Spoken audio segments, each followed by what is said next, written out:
Welcome back, everyone. Our next speaker needs no introduction. It's someone the procurement community has been eagerly waiting to hear from. Frank Rochon is the newly appointed CEO of Supply Ontario. We are humbled and honored to be chosen by Supply Ontario for Frank's debut address. Prior to being appointed Chief Executive Officer of Supply Ontario, Mr. Rochon spent more than 30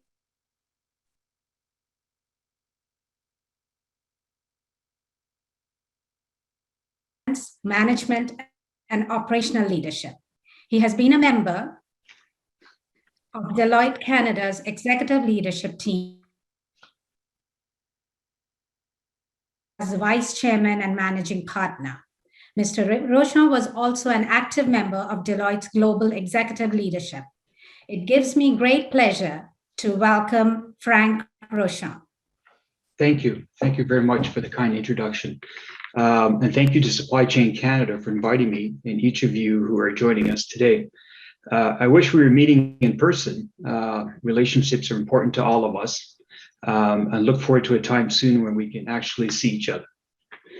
I appreciate the opportunity to talk with you today and share where we are and where we're going and how together to have an opportunity to transform the supply chain ecosystem in Ontario. You all play an important role in helping shape our future state and our ability to shift, adapt, and find new ways of working. Supply Chain Canada's mandate to set the standard for excellence with a focus on professional development accreditation is critical as we think about transformation and working together on an ambitious agenda of change. So I've been at Supply Ontario for over 3 months. While I admit that I'm not an expert supply chain, all of you are, I've been listening and learning and I want to share with you some of my observation and initial thinking. As you can appreciate, Supply Ontario is a startup organization.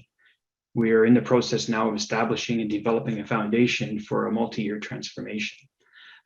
Building an extensive mandate, sector engagement, and analytical work to date, it is clear that this present status is not sustainable.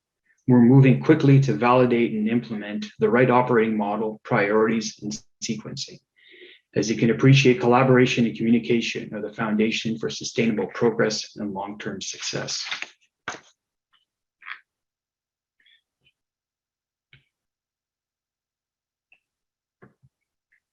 This slide, as you can see, speaks for itself.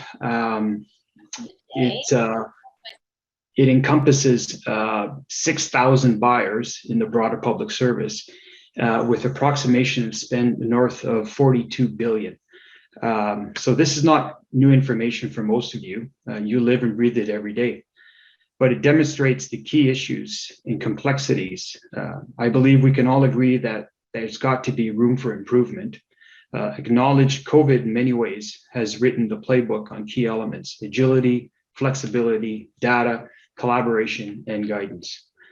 While there's been innovation and collaboration across some sectors and organizations, it's been difficult to scale as a whole.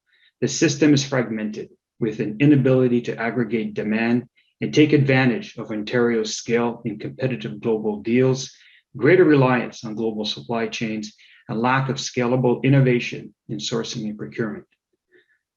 This slide also clearly depicts the following observations from my perspective.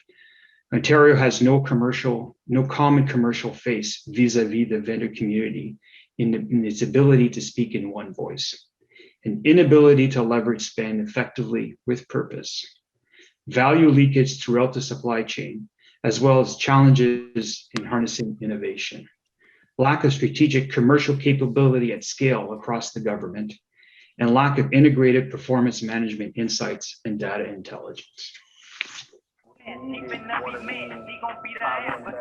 I thought it would be beneficial to share with you. Go on to the next slide, please. I thought it would be beneficial to share with you and set some context on how and why the agency was established. Supply Ontario has been given a mandate by government as an arm's length board-governed operational agency. You may ask why an agency makes sense versus driving this within government. As an agency, we will be driving change in collaboration with our stakeholders and will be clear, consistent, and transparent. Also, as an agency, we can foster commercialization and innovation. The agency will thrive to be an enablement function to drive greater value to the broader ecosystem of Ontario. As you can see from the legislation, it is broad in terms of its framework for regulating supply chain management in the overall public sector. I think that the last 2 points really are a compelling legislative story. The ability to leverage the buying power of the public sector of Ontario, and as alluded to, an approximation north of 42 billion. Also to set out roles and responsibilities for the supply chain management, including procurement.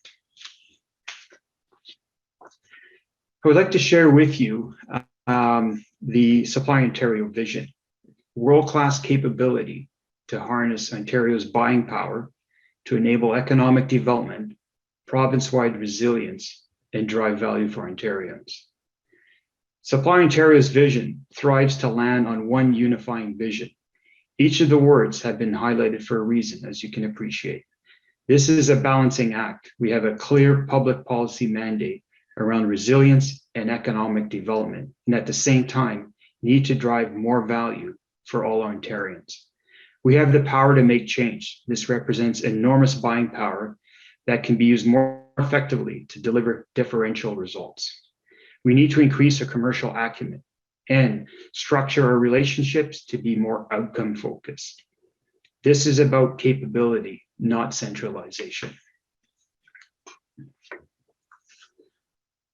This is where we want to be in terms of a future state and an aspirational impact. It will be imperative to design an operational model that effectively accommodates and flexes to a steady state and a force majeure. The agency must have the ability to cultivate stability with the agility to effectively monitor, respond, and pivot to any future emergencies or crises.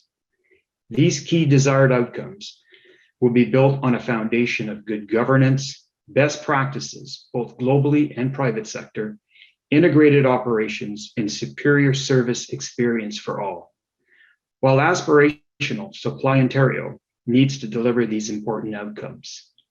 And at looking at each of the outcomes, as you can see, from a world-class integrated sourcing supply chain enterprise to the economic development and domestic production for Ontario, the resiliency of all sectors in small, medium enterprises, drive value creation for Ontario, enable the priorities to service and enhance experience for all users, and enhance the alignment of vendor and government outcomes, and increase the ability again to prepare and monitor and respond to any emergencies. The importance of fostering innovation, digitalization, and be a meaningful and material commercial face for the government of Ontario, vis-a-vis all vendors, both in Ontario and outside Ontario, and indeed outside Canada. I thought at this point I would share with you some of this slide illustrates really the milestones in the journey of building Supply Ontario. As I think all of you are aware, the legislation was enacted in November, and then we've gone through a process of corporate ramp up. I and the board commenced in March 1st, so this is a startup organization in the true terms. But let me share with you some of the selective highlights and some of the body of work for the upcoming phases. And let's begin with the existing phase of agency enablement. We're presently focused, among other things, on the following: shaping the transformation and change management strategy, commence the design of an operating model, define a roadmap and a cadence in the market, strategic stakeholder engagement and collaboration, and tactical communication on purpose, mandate, and direction to the marketplace. As it relates to the transformation and change management phase, we will begin to implement phase transformation and change management strategy, including an operating model starting with key priorities. Communicate clear direction and controls to mandated entities, and advance health and learning sector opportunities. The scale up and steady state phase, we will be expanding and evolving our transformation strategy. We'll expand our sectors, our categories, and our opportunities, and also advance innovation and growth. And data and analytics will be fully operationalized. And ultimately, the full operations. A new operating model will be in place, full scope of mandate and operations, an established leader and a catalyst in providing value to Ontario and the navigation of the Ontario government. I thought it'd be worthwhile to, given the wide scope of the mandate and the task at hand, I may add, I thought we should pause and reflect perhaps at what constitutes transformation.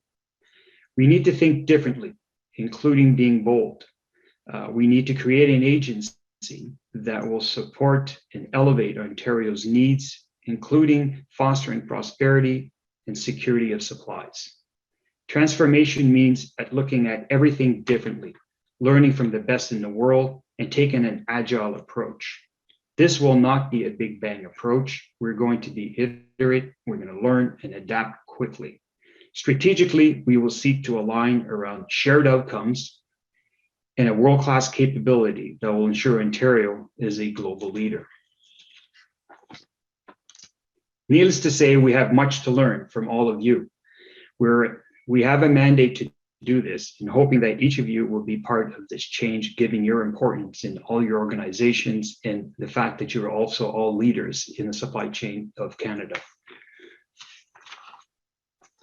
So looking to the future, this is what we are looking to have: a new operating model in place, a full scope of mandate and operations, established leader and a catalyst in providing value to Ontarians, involved in innovation on a strategic and integral basis, an enabler of economic development and growth, and particularly for small and medium-sized enterprises and strategic sectors. As you can appreciate, this is an ambitious agenda, but together we can build Supply Ontario and provide real demonstrative value to Ontario. Thank you, and look forward to working together. Thank you to Supply Chain Canada for your leadership and focus on professionalism and high standards. And thank you for providing me this exciting opportunity to share some highlights of Supply Ontario's future journey. So I'd be happy to take a few questions. Excellent. Thank you so much, Frank, for sharing your plans and your vision. I'm sure there are a ton of questions and people have many to ask. We do have a few already in hand, so I'm going to ask Alicia to read the ones we have already got, Sure. and then allow you to answer them, Frank. And as you get through them, we will be entertaining questions that come in addition. So Alicia, if you'd like to start with the first question, please. Yes, thank you. Okay, the first question is, are you bringing all the current SSOs and procurement people inside government and the various agencies in-house? Thank you for your question. Excellent question. We're still in the stage of evaluating what the options are and what is best. One of the next stages will be indeed engaging in earnest with many of the SSOs. In terms of looking at what are the competitive strengths and weaknesses, where we can bring some value together. This is not to be an integrational exercise without any thought through the process. So it'll be important to be developing and testing first what is best, and see how we can also elevate the broader system together with the SSOs. Excellent. I'm sure that question's on everyone's mind. Alicia, we have another question. Would you read it out, please? Yes, the next question is, it seems like there is a big focus on economic development and supporting small and medium-sized businesses. Does this mean that major suppliers are going to be cut out of the market? Okay, good question. That one's been asked numerous times to me in the past little while. We do have an industrial policy mandate to help to improve the strength and resiliency of the Ontario business community as a whole. That is inclusive of everybody, which includes small and medium-sized enterprises. As all of you know, small and medium-sized enterprises are indeed the backbone, not only of the Ontario economy, but the Canadian economy. So the ability to be able to foster and cultivate and nurture the growth of those enterprises is going to be the transformation that's required in terms of the economic renewal for Ontario. The ability also will be to bring the buying power together of strategic and partners and alliances that will involve also large organizations and small and medium-sized organizations, and to also help to drive innovation in sectors that are the future state of Ontario. And therefore, as all of you can appreciate, Supply Ontario is playing a very critical and important enabling and catalyst role as it relates to that particular piece of the industrial policy of Ontario. Excellent. Yeah, that's great insight. And I know that people are looking for more details than maybe even exist just yet, but it's important for people to know where we're headed. Alicia, would you read the next question, please? How does this approach compare to other provinces? We're not trying to, just for the record, we're not trying to emulate any other province, or not that other provinces don't have their own best practices. As you can appreciate, and back to the further comments that were provided in the presentation, we are presently engaged in assessing and looking at jurisdictions, indeed around the world, and including North America and the private sector, with regards to what is best in class. So the ability also to meet it with the demands of Ontario is what we're looking at. So the perspective overall will be to make sure it's a made in Ontario solution and what is best for Ontario overall. The jurisdictional analysis that we're doing is very enlightening, is very rich with insights and perspectives, and has great stories of transformations that have occurred around the world. And looking at those transformations is obviously important in terms of Supply Ontario's ability to design and shape its strategy and plan, but also a good executional plan in terms of learning from other cases and points. So this is a matter that is of great importance in terms of ensuring that we're going to have not only the resiliency for the agency, but that the agency has and will mature into a very meaningful agency for Ontario. And looking at past successes and other successes is important. And I think all of you know there is substantial transformation going on in supply chain around the world in many jurisdictions, and indeed in the private sector. Thank you, Frank. I see that we have about 4 or 5 more questions. They're rolling in. We have another 10 minutes roughly, give or take. Sure. So we will be able to get through, I think, most of the questions we have in hand right now. So Alicia, if you don't mind, the next question, please. Are you outsourcing any of the capabilities? We will look to harness skills and capabilities of the private sector where it makes sense, absolutely. And there's a lot of talent in Ontario, and there's talent to attract to Ontario, I may add. We will do a blended model, I suspect will be what the situation will be. There's tremendous talent, particularly in the shared service organizations and the group buying organizations in Ontario to start with. And I think that as showed by the milestones and the phases of the growth of the agency, there will be different stages of how best to address the growth of the agency and how the agency stands on the shoulders of outsourcing and insourcing opportunities. So part of the dialogue and collaboration discussions that we will be engaging into will be addressing exactly those particular issues. And part of it, of course, is we all know that the war on talent is very important, among other things, and wanting to also address this large fragmentation that all of you saw exists in Ontario.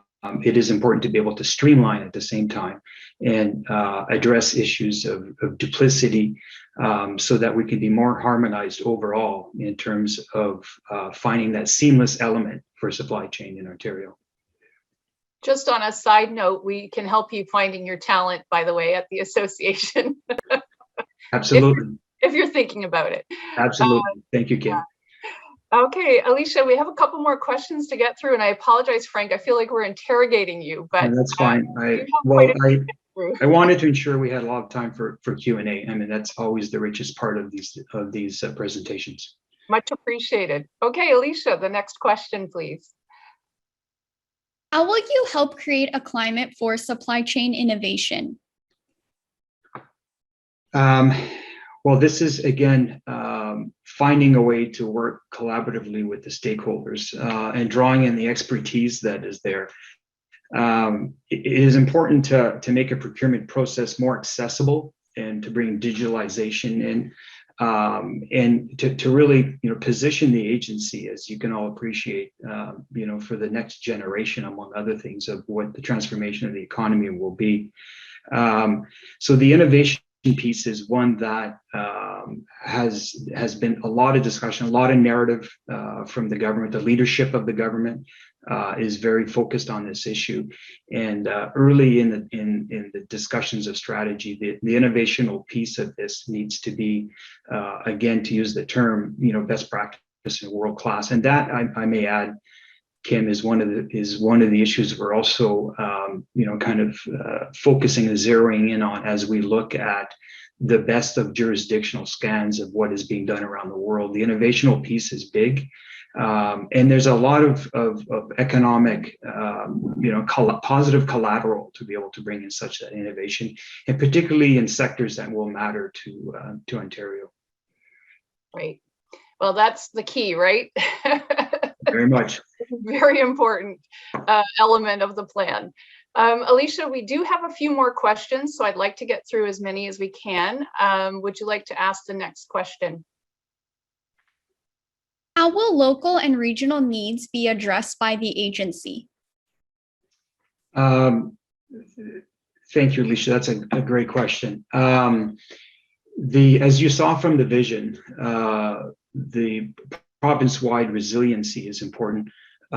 Regional development sensitivities is very important for Ontario. Everybody knows that. Ontario is a vast province in terms of size. It has very unique regional and geographical nuances.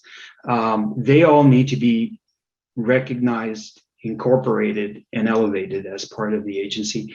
The agency is not to be a centralized exercise, quote unquote, sitting in downtown Toronto for the betterment of Ontario. One of the key success factors for Supply Ontario will be its ability and its agility to recognize the needs of the regions and the needs of local vendors and the nurturing of local vendors in different regions.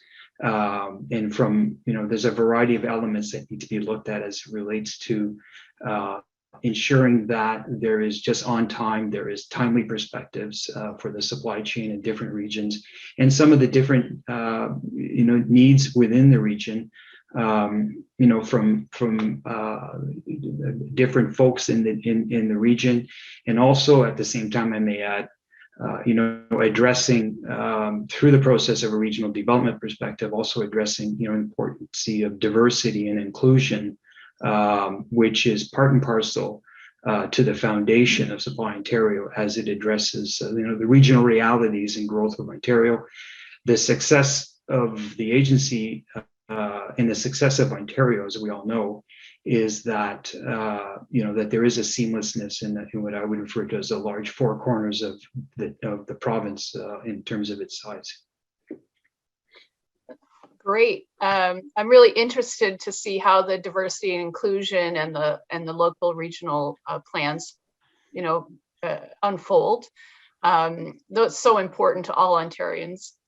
We have a couple more questions, Frank, and I think about 6 more minutes with you, if that's okay. Absolutely. Okay. Alicia, could you please read the next question? Yes, thank you. The next question is, what are the plans in terms of IT? Is there any thought about providing a unified platform for the Ontario public sector procurement, example, including the BPS?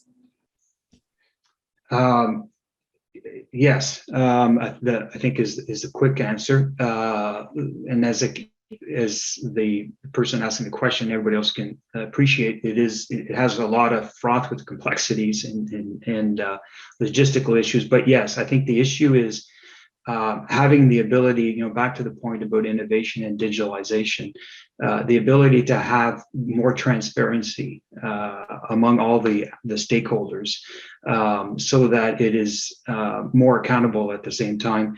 And I think everybody can appreciate of the different, maybe the more substantial and material players in the marketplace in Ontario. Many have their own platforms and very unique in terms of what's there. So the ability to even bring together that ecosystem, requires an epicenter of what an IT framework can look like.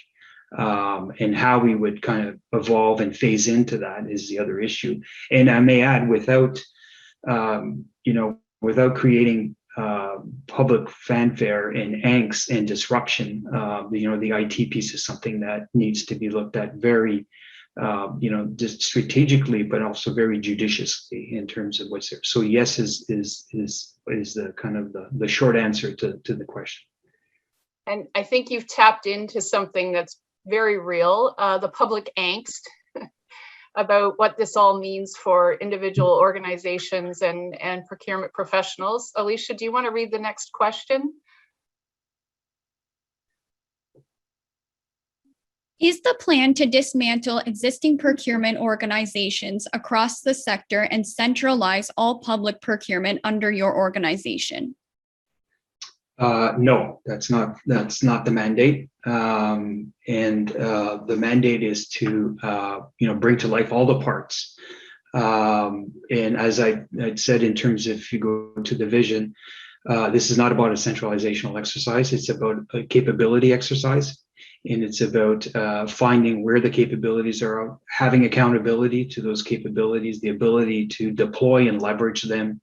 And have them also, I may add, with guidance and direction, so that it's all done cohesively and coherently, so we can have that desired outcome that we're seeking, of having a common voice for Ontario. It is looking at these types of things. It's much easier to say, you dismantle. That's not the case.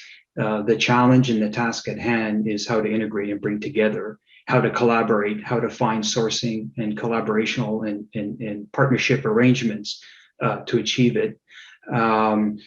The agency, a consolidational exercise, is not in the best interest of the ecosystem.